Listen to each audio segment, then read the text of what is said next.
Chapter 4.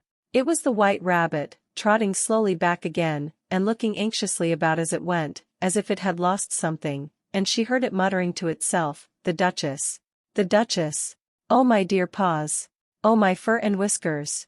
She'll get me executed, as sure as ferrets are ferrets. Where can I have dropped them, I wonder?"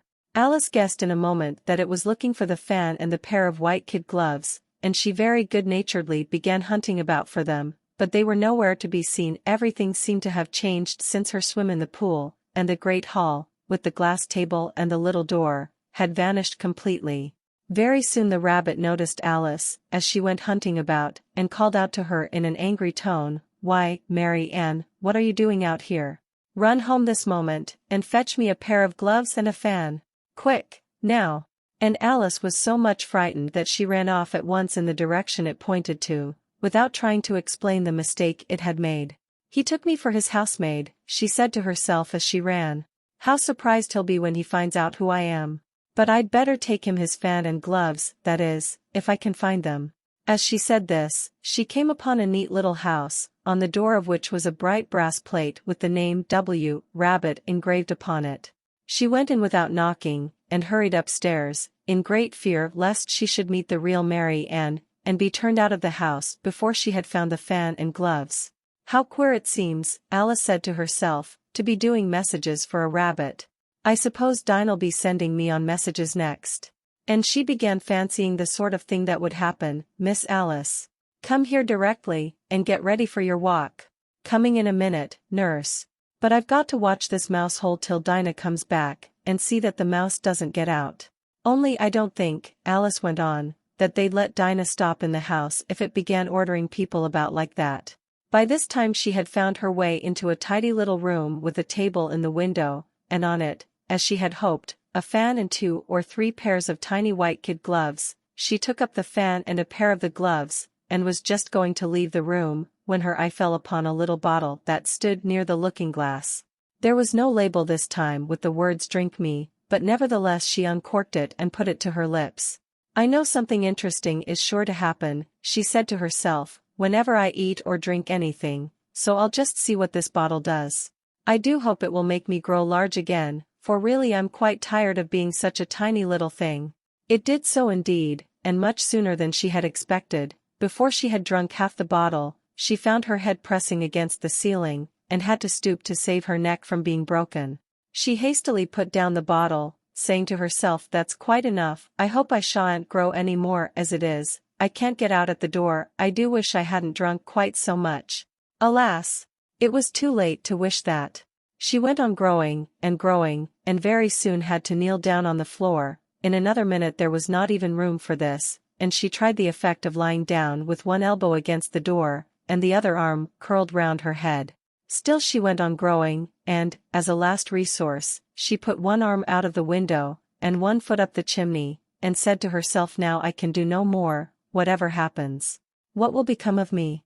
Luckily for Alice, the little magic bottle had now had its full effect, and she grew no larger. Still it was very uncomfortable, and, as there seemed to be no sort of chance of her ever getting out of the room again, no wonder she felt unhappy. It was much pleasanter at home, thought poor Alice, when one wasn't always growing larger and smaller, and being ordered about by mice and rabbits. "I almost wish I hadn't gone down that rabbit hole, and yet, it's rather curious, you know, this sort of life. I do wonder what can have happened to me. When I used to read fairy tales, I fancied that kind of thing never happened, and now here I am in the middle of one. There ought to be a book written about me, that there ought. And when I grow up, I'll write one, but I'm grown up now," she added in a sorrowful tone. "At least there's no room to grow up any more here. But then," thought Alice, "shall I never get any older than I am now? That'll be a comfort, one way never to be an old woman, but then always to have lessons to learn. Oh, I shouldn't like that." "Oh, you foolish Alice," she answered herself. "How can you learn lessons in here? Why, there's hardly room for you, and no room at all for any lesson books." And so she went on, taking first one side and then the other, and making quite a conversation of it altogether. But after a few minutes she heard a voice outside, and stopped to listen. "Mary Ann! Mary Ann," said the voice. "Fetch me my gloves this moment." Then came a little pattering of feet on the stairs. Alice knew it was the rabbit coming to look for her, and she trembled till she shook the house, quite forgetting that she was now about 1,000 times as large as the rabbit, and had no reason to be afraid of it.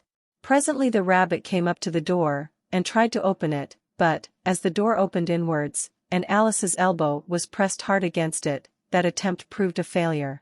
Alice heard it say to itself, "Then I'll go round and get in at the window." "That you won't," thought Alice, and, after waiting till she fancied she heard the rabbit just under the window, she suddenly spread out her hand, and made a snatch in the air. She did not get hold of anything, but she heard a little shriek and a fall, and a crash of broken glass, from which she concluded that it was just possible it had fallen into a cucumber frame, or something of the sort. Next came an angry voice, the rabbit's, "Pat! Pat! Where are you?" And then a voice she had never heard before, "Sure then I'm here. Digging for apples, your honor." "Digging for apples, indeed," said the rabbit angrily. "Here. Come and help me out of this." Sounds of more broken glass.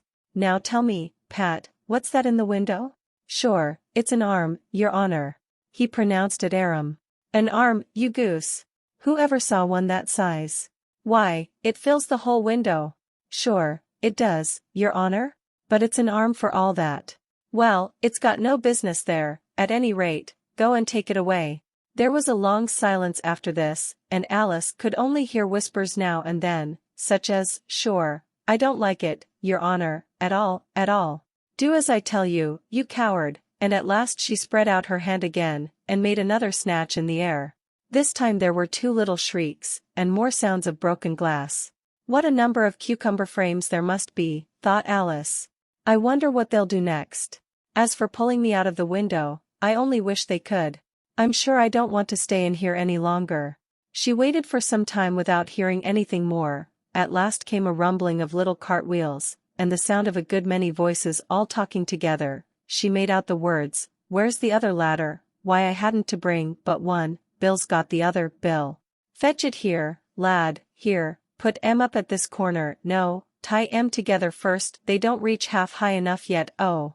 They'll do well enough, don't be particular, here, Bill. Catch hold of this rope, will the roof bear, mind that loose slate, oh, it's coming down. Heads below."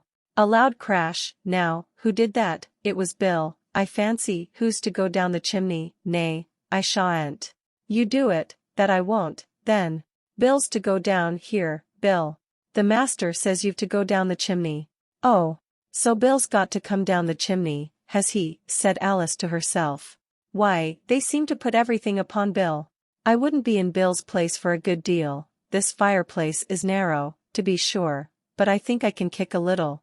She drew her foot as far down the chimney as she could, and waited till she heard a little animal, she couldn't guess of what sort it was, scratching and scrambling about in the chimney close above her. Then, saying to herself, "This is Bill," she gave one sharp kick, and waited to see what would happen next. The first thing she heard was a general chorus of "There goes Bill," then the rabbit's voice alone, "Catch him, you by the hedge," then silence, and then another confusion of voices, "Hold up his head, Brandy, now, don't choke him, how was it, old fellow? What happened to you? Tell us all about it."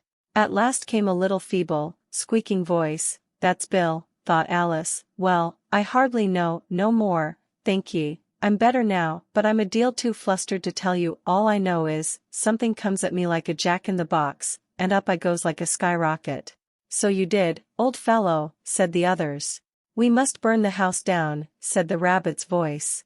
And Alice called out as loud as she could, "If you do, I'll set Dinah at you." There was a dead silence instantly, and Alice thought to herself, "I wonder what they will do next. If they had any sense, they'd take the roof off."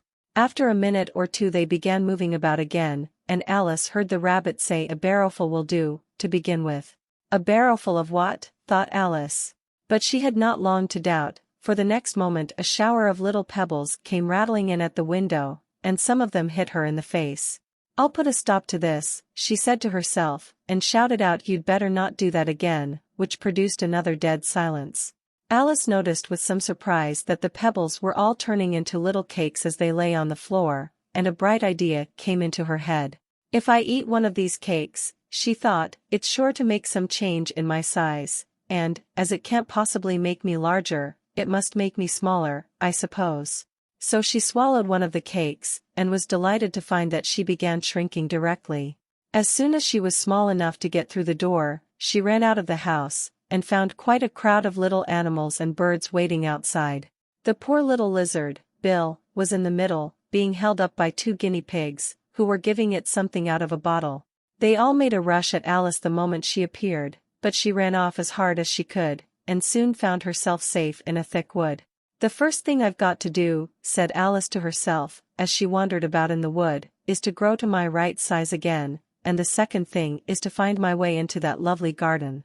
I think that will be the best plan." It sounded an excellent plan, no doubt, and very neatly and simply arranged. The only difficulty was, that she had not the smallest idea how to set about it, and, while she was peering about anxiously among the trees, a little sharp bark just over her head made her look up in a great hurry. An enormous puppy was looking down at her with large round eyes, and feebly stretching out one paw, trying to touch her. "Poor little thing," said Alice, in a coaxing tone, and she tried hard to whistle to it, but she was terribly frightened all the time at the thought that it might be hungry, in which case it would be very likely to eat her up in spite of all her coaxing. Hardly knowing what she did, she picked up a little bit of stick, and held it out to the puppy, whereupon the puppy jumped into the air off all its feet at once, with a yelp of delight, and rushed at the stick, and made believe to worry it. Then Alice dodged behind a great thistle, to keep herself from being run over, and, the moment she appeared on the other side, the puppy made another rush at the stick, and tumbled head over heels in its hurry to get hold of it. Then Alice, thinking it was very like having a game of play with a cart horse, and expecting every moment to be trampled under its feet, ran round the thistle again. Then the puppy began a series of short charges at the stick, running a little way forwards each time and a long way back, and barking hoarsely all the while, till at last it sat down a good way off, panting, with its tongue hanging out of its mouth, and its great eyes half shut. This seemed to Alice a good opportunity for making her escape, so she set off at once, and ran till she was quite tired and out of breath, until the puppy's bark sounded quite faint in the distance. "And yet what a dear little puppy it was," said Alice, as she leant against a buttercup to rest herself, and fanned herself with one of the leaves. "I should have liked teaching it tricks very much, if I'd only been the right size to do it. Oh, dear! I'd nearly forgotten that I've got to grow up again. Let me see, how is it to be managed? I suppose I ought to eat or drink something or other, but the great question is, what?" The great question certainly was, what? Alice looked all round her at the flowers and the blades of grass, but she could not see anything that looked like the right thing to eat or drink under the circumstances. There was a large mushroom growing near her, about the same height as herself, and, when she had looked under it, and on both sides of it, and behind it, it occurred to her that she might as well look and see what was on the top of it.